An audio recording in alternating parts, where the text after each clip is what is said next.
scenario in which there is an intel that few terrorists might be trying to cross the maritime boundary of India to bring some chemical weapons into India. In this scenario, which security agencies will be active and what role would they play? Discuss. Introduction. India, being a peninsular country, is blessed with a long coastline of 75-16 kilometers.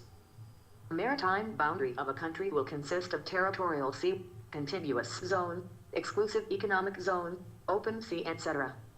Although India's coastline has always been a blessing for India, yet it has also been an easy penetration corridor for terrorists, like during the 26/11 attacks on Taj Hotel in Mumbai. Hence, it becomes pivotal for India to effectively guard its waters for effective national security. Body.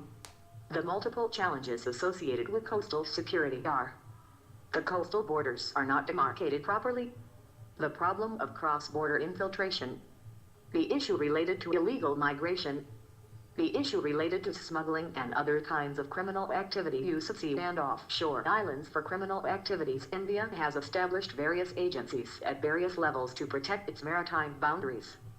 So a scenario in which there is an intel that few terrorists might be trying to cross the maritime boundary of India to bring some chemical weapons into India, they would come across the following agencies.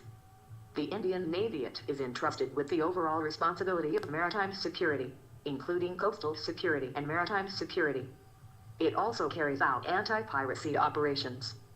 Indian Navy also carries out multiple naval exercises with navies of different countries. It acts like a net security provider to many nations in the Indian Ocean region. The state marine police is responsible for patrolling the inner layer of the coastline, but mostly its mandate is only in the territorial waters.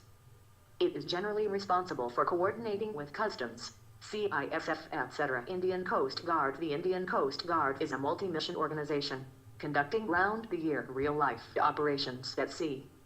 Despite being relatively small, it has a wide range of task capabilities for both surface and air operations. Marine Commando Force. It is the anti-terrorism force of the Indian Navy. However, even if these agencies carry out different operations right from surveillance measures, detecting the presence of chemical weapons, having advanced warfare systems to neutralize the incoming enemy targets, providing well-trained manpower for counter-terrorist activities, etc. But there will still be certain issues with respect to this, like the main issue is generally related to lack of intradepartmental coordination, lack of resources with the forces, the financial assistance being restricted, the issue related to right to access different parts of the oceans. Conclusion. Therefore, various steps are taken in order to strengthen the all-time maritime security of India. Technological process, like the launch of NAVIC satellite, are further enhanced the coastal security. Hence, a strict vigil with grip, determination, and also fulfilling all the prerequisite required for the coastal security is pivotal for India's security.